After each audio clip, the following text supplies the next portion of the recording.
बंगाल ही नहीं बल्कि देश भर में प्रदर्शन तेज हो गए हैं और इस हत्या से देश भर के मेडिकल छात्र नाराज हैं और इसी वजह से डॉक्टरों के संगठन federation of resident doctors association ने देश भर में हड़ताल का ऐलान कर दिया है। तो रेजिडेंट डॉक्टरों ने हड़ताल का ऐलान किया। आज देश भर के अस्पतालों में ओपीडी सेवाएं ठप हैं। कोलकाता में डॉक्टर की हत्या का विरोध जताया जा रहा है और देश भर के मेडिकल छात्र नाराज हैं और इसकी वजह से अस्पतालों में आपातकालीन सेवाओं को छोड़कर बाकी सेवाएं प्रभावित हो रही हैं। आपको बताएं कि रेजिडेंट डॉक्टर मेडिकल कॉलेज के principal professor doctor Sandeep Ghosh ने सोमवार को इस्तीफा दे दिया है। मैसेज देना चाह रहे हैं कि हमें महिला सुरक्षा चाहिए। सुरक्षा means security service for all the residents, male female दोनों के लिए। मेजरली बोलते हैं फीमेल्स के लिए थोड़ा ज़्यादा कि हम लोग सिक्योर फील नहीं करते कई बार, तो वर्किंग एनवायरनमेंट थोड़ा अच्छा हो, थोड़ा बेटर हो। मैसेज तो हमारा ये क्लियर है कि जो सेफ्टी और सिक्योरिटी प्रोटोकॉल्स हैं रेजिडेंट्स के लिए वो अच्छी नहीं है, कंडीशंस अच्छी नहीं है। रात में काम करते समय कभी भी कोई कुछ भी बोल के चला जाता है। मेडिकल कॉलेज के ट्रेनी डॉक्टर के साथ दुष्कर्म हत्या मामले को लेकर देश भर के डॉक्टरों में नाराजगी है। घटना के विरोध में रेजिडेंट डॉक्टरों की देशव्यापी हड़ताल है।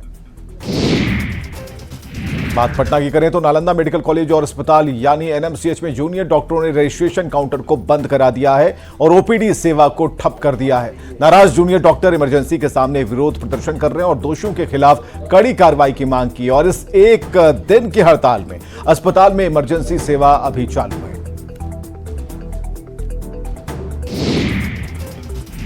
पश्चिम बंगाल में ट्रेनी डॉक्टर के मर्डर के बाद फेडरेशन ऑफ रेजिडेंट डॉक्टर संगठन ने हड़ताल की घोषणा कर दी है, जिसका असर भी अब देश भर में दिखने लगा है। इस बीच रेजिडेंट डॉक्टर एसोसिएशन के लोगों ने केंद्रीय स्वास्थ्य सचिव से मुलाकात की।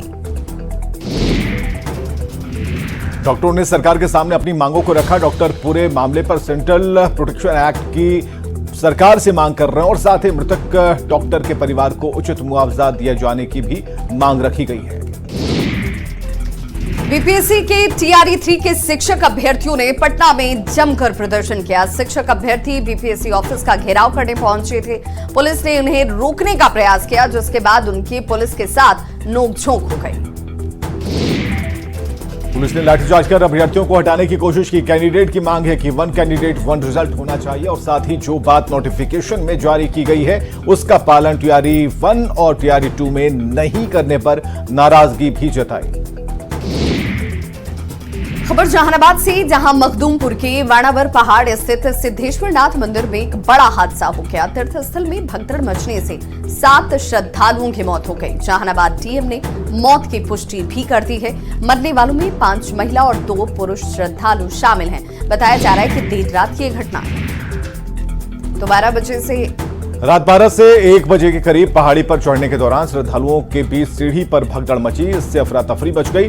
जान बचाने की कोशिश में श्रद्धालु इधर उधर भागने लगे और कई श्रद्धालु नीचे गिर गए। भीड़ में दबने से श्रद्धालुओं की मौत होने की बात कही जा रही है। कई श्रद्धालु ऐसे भी हैं जो इस बड़े हादसे में घायल हुए हैं। घायल श्रद्धालुओं को इलाज के लिए अस्पताल में भर्ती कराया गया। और अब आपको झारखंड मंत्रालय के नेपाल हाउस लेकर चलते हैं, जहां ज्वाइंट सचिव अनिल प्रसाद के दफ्तर में आग लग गई। आग लगने की वजह से 211 नंबर का कमरा पूरी तरह से जलकर खाक हो गया। ये कमरा पेयजल एवं स्वच्छता विभाग के संयुक्त सचिव अनिल प्रसाद का है। आग लगने के कारण कमरे के अंदर टेबल, कुर्सी, एसी समेत कई सामान जले हैं। महत्वपूर्ण सरकारी फाइलों को भी नुकसान पहुंचा है।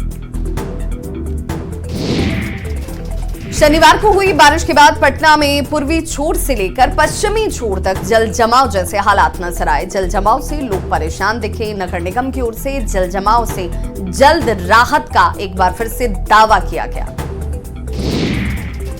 सीएम के निर्देश के बाद एक्शन भी दिखा, लेकिन अभी भी हालत सामान्य नहीं है। ऐसे में पटना नगर निगम आयुक्त ने बड़ा फैसला किया। नगर निगम के अधिकारियों की छुट्टी सितंबर तक रद्द कर दी गई है। जल जमाव और मौसम को देखते हुए फैसला लिया गया है। यूपी के मुख्यमंत्री योगी आदित्यनाथ ने महिलाओं और बच्चियों से जुड़े अपराधों को लेकर लापरवाही बरतने वाले अधिकारियों को सख्त चेतावनी दी है। सीएम ने लापरवाह एसपी, एसएसपी और पुलिस कमिश्नर को फटकार लगाई। उन्होंने बताया कि महिला अपराधों को लेकर कुछ जिलों के अधिकारी लापरवाही बरतते नजर आए थे। जिसे लेकर मुख्यमंत्री योगी आदित्यनाथ ने उनकी क्लास ली।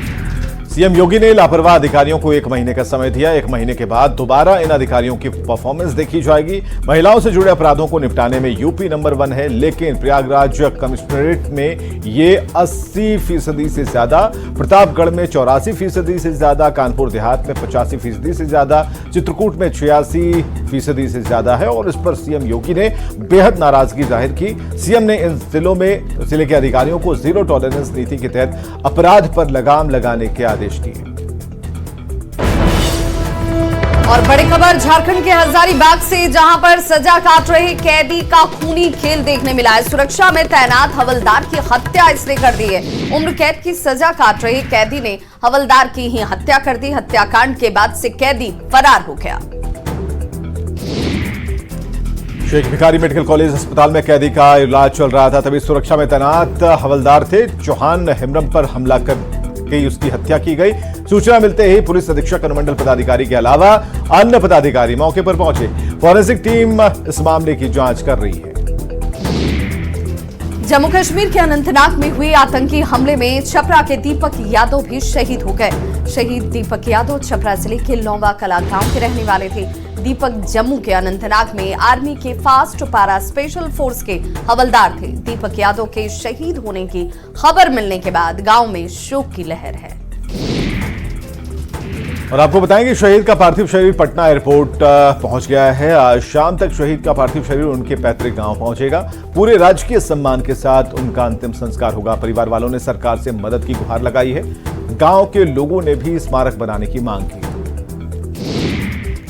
वहीं अररिया से बड़ी खबर, जहां जमीन विवाद में गोलीबारी और लूटपाट की घटना को अंजाम दिया गया। ताबड़तोड़ कई राउंड फायरिंग की गई। गोली लगने से एक शख्स की मौत हो गई, जबकि एक महिला घायल बताई जा रही है। बदमाशों ने गोलियों से इस शख्स को भून दिया। ताबड़तोड़ 5 गोलियां मारी गईं, जिससे उसकी मौके पर ही मौत हो गई। पोटिया के वार्ड संख्या 2 में बड़ी वारदात को अंजाम दिया गया। अररिया के भरगामा प्रखंड की इस घटना के बाद इलाके में तनाव है। बताया जा रहा है कि शिवानंद यादव के बेटे परमानंद यादव की हत्या की गई है। बचाने पहुंची उसकी भाभी लीला देवी को भी गोली लगी, जिसे अस्पताल में भर्ती कराया गया है। आरोपी के लोग घर में सोए थे, तभी 50 और 60 की संख्या में अपराधी पहुंचे और उन्होंने अंधाधुंध गोलियां बरसानी शुरू कर दी। परमानंद यादव को 5 गोली लगी, जिससे उनकी मौत हो गई। घर वालों ने बताया कि 1 एकड़ 20 डिसमिल जमीन को लेकर भैयालाल यादव उर्फ भूपेंद्र यादव से विवाद था और इसी को लेकर हत्या और लूटपाट करने की बात कही जा रही है। जेवर ले गया है, रुपया पैसा था, कागज था, कपड़ा लता था, सब तो ले गया है। सब हाँ, कुछ छोड़ा ही नहीं है घर में। प्रशासन को सूचना दिए थे? प्रशासन को सूचना दिए हैं।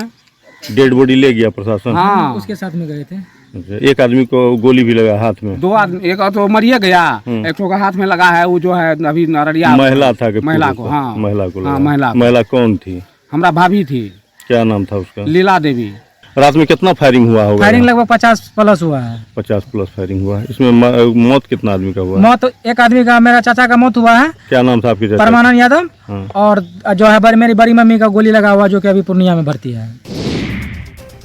धनबाद में बीसीसीएल अधिकारियों की मनमानी हरकत सामने आई है। जी हां, मामला अंगार पथरा ओपी क्षेत्र के बीसीसीएल एरिया 5 के वेस्ट मोदी डीह का है, जहां पर बीसीसीएल पर एक परिवार को जमींदोज करने का आरोप लगा है। नक्सल परियोजना से कुछ दूरी पर स्कूल में पीड़ित परिवार के रहने की व्यवस्था की गई थी। बावजूद इसके मशीन से स्कूल के नजदीक कोयला कटाई भी का काम किया जा रहा था। इससे गड्ढा गहरा होने की वजह से परिवार बाल जमींदोज होने से बच गया, लेकिन एक कमरा और परिवार का सामान मिट्टी में तब्दील हो गया। साहब एजेंट लोग यहाँ पर आता है, वहाँ पर हम लोग पीछे बस्ती था, वहाँ से बोला स्कूल में शिफ्ट हो जाओ, तुम लोग वहाँ पर बन जाएगा, तुम लोग वहाँ चले जाना, अभी यहाँ प्लीज शिफ्ट हो जाओ। यहाँ पर हम लोग शिफ्ट हो गए। यहाँ पर देखिए क्या हाल हुआ। यहाँ पर देखिए हम लोग सारा सामान चल गया है। और इस घर का जो आदमी यहाँ पर शिफ्ट हुआ है, उसका नाम है अरुण कुमार भुइया, और उसको भी चोट लगा है। उसका परिवार भी पूरा खाते समय खा रहा था, लंच कर रहा था। और उसको कितने बजे का घटना है? यही लगभग 7 साढ़े 7 के बीच की वो घटना है। पहले पीछे साइड में थे, वहाँ से क्यों हटे? वहाँ से बोला कि स्कूल में जाओ, घर बनना पर वहाँ चल जाएगा, लेकिन मशीन यहाँ रुकने पर भी नहीं रुक रहा। हम लोग बोले कि मशीन रुका दीजिए, यहाँ गड्ढा बहुत ज़्यादा हो गया, तब पर भी नहीं रुक रहा। लेकिन आज क्या हुआ? आज तो बच गए, तो खाते खाते सब भागा। हजारीबाग पुलिस ने निर्माणाधीन राजकीय मध्य विद्यालय गिद्दी में कार्रवाई की है। पुलिस ने लेवी मंगवाने के आरोप में 3 आरोपियों को गिरफ्तार किया है। सभी आरोपियों को गिरफ्तार कर न्यायिक हिरासत में भेजा गया। एसपी अरविंद कुमार सिंह ने बताया कि सभी आरोपी टेलीग्राम, व्हाट्सएप और अन्य ऐप से एक दूसरे से जुड़े हुए थे और पांडे गिरोह के लिए संवेदक का फोन नंबर उपलब्ध कराना और उन्हें धमकी देने का काम करते थे। राजकीय मध्य विद्यालय गिद्दी ए में भवन का निर्माण हो रहा है। उसी दरमियान पांडे गिरोह के लोगों के द्वारा लेवी की मांग की गई। वहां पर मजदूरों को कामों भी रोकवा दिया गया। वाराणसी में सुसाइड का एक अनोखा मामला सामने आया। यहां बाल झड़ने से परेशान लड़की ने आत्महत्या कर ली। लालपुर पांडेपुर इलाके की 20 साल की श्रेया शॉपिंग मॉल में मैनेजर थी। काफी दिनों से हेयर फॉल का इलाज करा रही थी। बाल झड़ना नहीं रुका, इस वजह से वो डिप्रेशन में थी।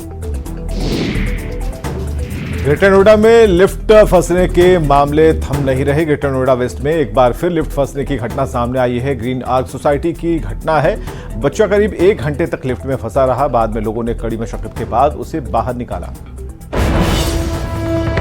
और बिहार में लगातार पुल गिरने का मामला सामने आ रहा है और जल संसाधन विभाग की तरफ से इसे लेकर एक बड़ा फैसला किया गया है। पुलों के निर्माण के लिए नियम बनाए गए हैं। निर्माण के लिए तय मानक अब सामने है और तय मानक के अनुसार ही पुल का निर्माण किया जाएगा। पुल स्ट्रक्चर के लिए एनओसी लेना अनिवार्य कर दिया गया है। बिना एनओसी लिए हुए पुल का निर्माण नहीं हो सकता है। जल संसाधन विभाग से एनओसी लेना होगा। तो बिहार में लगातार पुल गिरने के मामले सामने आने के बाद अब उस पर एक्शन में विभाग भी है इस वक्त। और इस खबर पर ज्यादा जानकारी के साथ न्यूज 18 संवाददाता शैलेंद्र जुड़ चुके हैं। शैलेंद्र, ये अब एनओसी को अनिवार्य कर दिया जाना, लेकिन ये एनओसी कैसे मिलेगा, इसके लिए क्या मानक तय हैं? बिल्कुल, देखिए जिस तरीके से बिहार में खबरें आई लगातार पुलों के गिरने की, उसके बाद जल संसाधन विभाग ने यह बड़ा निर्णय लिया है और अब सरकार ने एनओसी लेने के लिए एक एसओपी जारी कर दिया है। और उसी एसओपी के अनुरूप पुल का जो स्ट्रक्चर होगा, जो उसका डिजाइन होगा, वो जब तक के लिए जल संसाधन विभाग से पास नहीं होता है, जब तक के लिए जल संसाधन विभाग के जो इंजीनियर हैं वो उस पर मुहर नहीं लगाते हैं, पुल नहीं बनेगा। चाहे वो पुल जो ग्रामीण विकास विभाग बनाए, ग्रामीण कार्य विभाग बनाए, या फिर एमएलए, एमएलसी या सांसद के फंड से भी पुल बनता है, वो पुल बने। कोई भी पुल बिहार में बनेंगे तो अब उसके लिए पहले जल संसाधन विभाग से सहमति लेनी होगी और जो डिजाइन और स्ट्रक्चर जो बनाया जाएगा उस पर जब जल संसाधन विभाग की मुहर लगेगी तभी जाकर के पुलों का निर्माण होगा। और जल संसाधन विभाग के मंत्री विजय चौधरी ने कहा है इस मामले में कि अब इसे स्थायी रूप से इस नियम को लागू किया जाएगा और इस एसओपी के जरिए ही किसी भी पुलों का निर्माण होगा। क्योंकि इस फैसले को अगर देखें तो शैलेंद्र, ये माने कि अब तक जो पुल गिरे, जिन पुलियों के गिरने की खबरें आई, उसमें दोषी कौन ये ढूंढा ही जा रहा था। अब इसके बाद ये खामी अगर दिखी तो जल संसाधन विभाग की जिम्मेदारी इस पर तय होगी।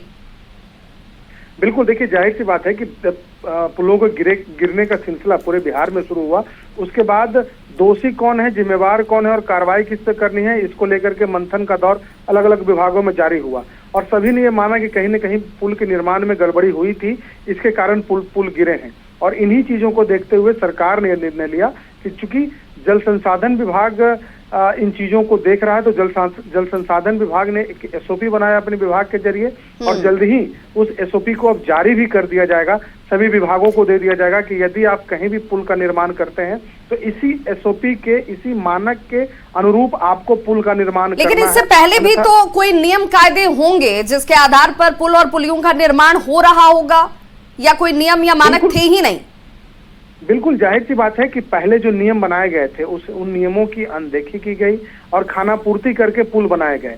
कई पुल और पुलिया काफी कम बजट के होते हैं, जैसे जो पुल और पुलिया विधायक, सांसद या विधान पार्षद के जो फंड से बनते हैं वो आमतौर पर वो पुल पुलिया काफी कम बजट के होते हैं और उसमें अनदेखी की जाती है। तो अब ये अनदेखी न हो, इन्हीं चीजों को देखते हुए सरकार ने निर्णय लिया है, क्योंकि सरकार की काफी भद पिटी किरकिरी हुई पूरे देश में, जब लगातार पुलों के गिरने का सिलसिला जारी हुआ और सब हर जगह इसे प्रमुखता से दिखाया भी गया और विपक्ष के लोगों ने जब इस पर हमला बोला, तो उसके बाद अब सरकार ने नए मानक तय कर दिए हैं और उसी मानक के अनुरूप पूरे बिहार में पुल और पुलिया का जो निर्माण होगा, स्ट्रक्चर जो होगा, उससे पहले उसके डिजाइन की, यानी कि विभाग के असर से भी तो कहीं ना कहीं खामी शैलेंद्र दिखती है कि मॉनिटरिंग हुई नहीं, सिर्फ पैसे को ग्रांट कर दिया गया, उसके बाद वो पुल पुलिया बन कहाँ रहे हैं, कैसे बन रहे हैं, उसकी डिजाइनिंग सही है या नहीं है, उसमें जिस तरीके के मटेरियल का इस्तेमाल हो रहा है, क्या उसमें गुणवत्ता का ध्यान रखा जा रहा है या नहीं रखा जा रहा है,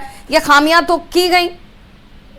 बिल्कुल, देखिए यही सवाल लोग पूछ रहे हैं कि आखिर इतने दर्जनों पुल बिहार में गिरे तो इसके लिए दोषी कौन है? क्या एक इंजीनियर को सिर्फ उस कार्रवाई करने से क्या ये मामला ठीक हो जाएगा या फिर इसमें बड़े अधिकारी भी शामिल हैं? ये सवाल लगातार उठ रहा है और यही सवाल विपक्ष के द्वारा सरकार से पूछा भी जा रहा है, क्योंकि आमतौर पर जब भी पुल गिरने की खबर आई तो उससे संबंधित जो स्थानीय इंजीनियर हैं उन पर सिर्फ कार्रवाई की गई, लेकिन मुख्यालय स्तर पर जो इंजीनियर हैं, मुख्यालय स्तर पर जो पदाधिकारी हैं, जिनके नाक के नीचे से फाइल गुजरी और उन्होंने ध्यान नहीं दिया, उनकी जिम्मेवारी तय नहीं हुई और कहीं न कहीं इन्हीं चीजों को देखते हुए सरकार ने निर्णय लिया और मुख्यमंत्री स्तर पर इसकी समीक्षा भी की गई थी, कई लोगों पे कार्रवाई भी हुई, लेकिन उसके बाद भी पुलों के गिरने का जो सिलसिला है वो रुका नहीं और अब सरकार ने नए मानक बनाए हैं। जी, बहुत बहुत शुक्रिया शैलेंद्र इस तमाम जानकारी के लिए। तो बिहार में अब ये उम्मीद की जानी चाहिए कि पुल और पुलिये नहीं गिरेंगे, क्योंकि जल संसाधन विभाग ने बड़े फैसले करते हुए मानक तय कर दिया है, एनओसी लेना अनिवार्य कर दिया गया, लेकिन क्या विभाग इस पर मॉनिटरिंग रखेगा, ये बड़ा सवाल है।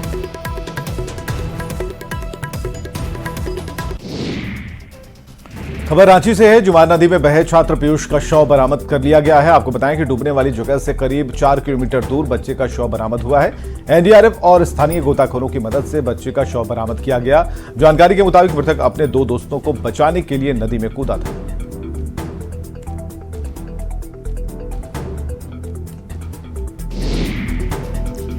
महिला त्योहार से बड़ी खबर, जहां बलबल नदी की तेज धारा में 7 लोग बह गए। लोगों के साथ 100 मवेशी भी बहे हैं। 4 लोगों ने तैरकर हालांकि अपनी जान बचा ली। 3 लोग और पशु लापता हैं। लापता लोगों की तलाश में इस वक्त पुलिस जुटी हुई है। बीजेपी ने हादसे पर दुख जाहिर किया। बीजेपी की टीम प्रभावित क्षेत्र का दौरा करेगी। प्रभावित लोगों को मुआवजे की मांग भी की गई है। उसमें पानी कम था, लेकिन अचानक जब इन लोग बीच में गए और अचानक नदी में बाढ़ माने तेज गति से आ गया। अब उसी बीच में इन लोग बीच में फंस गए और उसमें लगभग 9 लोग थे। इन लोग 9 में और लगभग 100 प्लस बकरी, और 9 में से में 3 लोग तो बह गए और बाकी आपका ये 6 लोग है सो बाहर निकल गया जानवर। शिवहर में तरियानी ब्लॉक ऑफिस में तैनात एक कर्मचारी का रिश्वत लेते वीडियो वायरल हो रहा। न्यूज 18 इस वायरल वीडियो की पुष्टि नहीं करता। जमीन का दाखिल खारिज कराने के नाम पर यह रिश्वत ली जा रही थी। तो आरोपी कर्मचारी का नाम सुशील कुमार शर्मा बताया जा रहा है। वायरल वीडियो के सामने आने के बाद डीएम ने इस मामले की जांच के आदेश दिए। केदारनाथ पैदल मार्ग से आज ऐसी तस्वीरें सामने आई से देखकर हर कोई डर जाएगा। भीमबली के पास जहां बीते दिनों बादल फटने की घटना सामने आई थी, वहीं रविवार को अचानक देखते ही देखते पूरी की पूरी पहाड़ी मंदाकिनी नदी में समा गई। तस्वीरों में भी आप देख सकते हैं कि किस तरह से पूरी पहाड़ी पल भर में नीचे आ गई। बताया जा रहा है कि मंदाकिनी नदी में भारी मात्रा में मलबा गिरने से उस समय झील जैसी स्थिति बन गई थी। हालांकि अब आपदा प्रबंधन का कहना है कि धीरे धीरे स्थिति सामान्य हो रही है, फिर भी अलर्ट जारी किया गया है। लोगों को नदी के किनारे जाने से मना किया गया है। उत्तराखंड के कोटाद्वार के यमकेश्वर विधानसभा क्षेत्र के दुगड्डा की पहाड़ियों में बसा आमसौड़ गांव पर भूस्खलन का खतरा बना है। बादल फटने की घटना के बाद आमसौड़ के सामने की पहाड़ी में भारी भूस्खलन हुआ। इससे पूरे गांव में मलबा और बोल्डर आ गया है।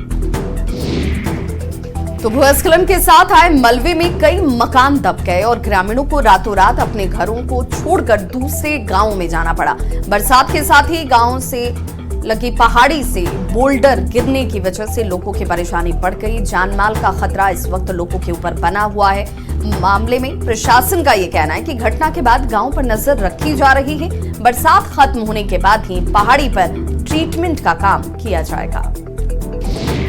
अभी revenue department during the monsoon season या डिजास्टर सीजन में उस पर लगातार नज़र रखे हुए और पोस्ट मानसून सीजन जो भी कंस्ट्रक्शन एक्टिविटीज़ की जानी है, जो भी उपचारात्मक गतिविधियां की जानी है, उनके लिए हम लोग और खबरें लगातार जारी हैं, बने रहिए हमारे साथ।